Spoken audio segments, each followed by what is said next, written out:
Hello Philippines! Mabuhay! Welcome back! And for today's video, isi-share ko lang po sa inyo yung continuation ng gala namin nung last September 18. Pasensya na po, ngayon ko lang siya ngayon ko lang siya na-post. And yeah, kung natatandaan nyo po, nung last time nga, nung last September 18, nung nag-iho kami sa ulanan, tapos nung gabi, nung wala ng ulan, ayan, ito na nga, nagpunta na kami sa Crossing Cafe. Charot. Well, yun nga, nagpunta kami sa Crossing Cafe. Yun, gusto magkape ng mga friendship ko. So, inilibre nila ako. Kaya ganun. Tara!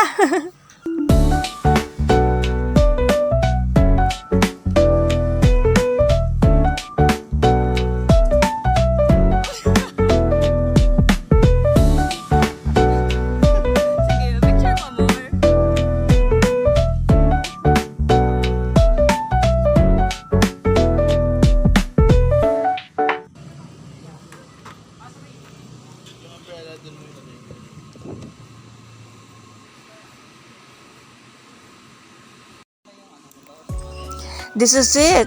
So, eto na nga guys, since first time kong nakarating dito, hindi ko alam kung anong kape yung orderin ko. Kaya medyo natagalan ako sa pagpili dyan. Tapos after, ayan, since yun, habang piniprepare nga yung order namin, yan, nag-ikot-ikot na ako.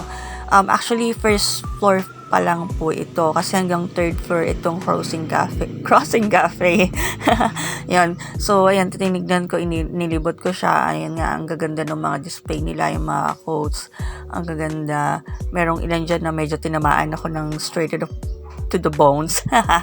Ganun. So ayan nga, maganda yung place for me. Tapos napaka-relaxing niya.